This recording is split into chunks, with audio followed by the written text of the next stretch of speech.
CHAPTER IX. Of the Enchanted Castle. The Enchanted Castle.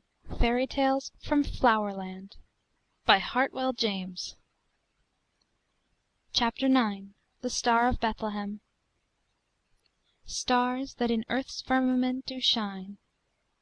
Longfellow. A good and holy man sat down to rest one evening beneath the shade of the palm tree, in a far eastern country, far away from home and friends. The sun was sinking in the west, the air was hot and sultry, and all around him grew strange and wondrous plants and flowers.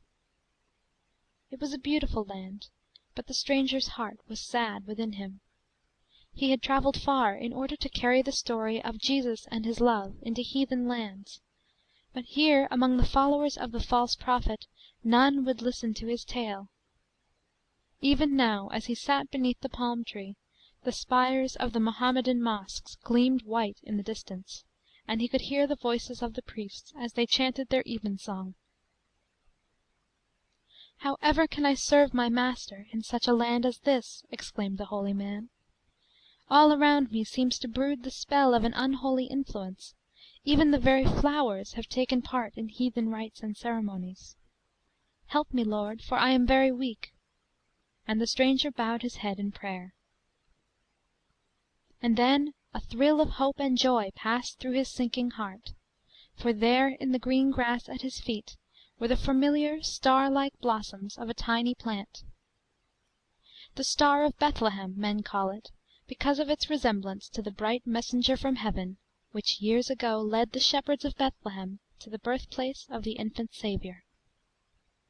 And many times had the traveller gathered its pure white blossoms beside his own cottage door, and now, as he saw it growing contentedly beneath the shadow of those pagan plants, his soul was filled with fresh courage.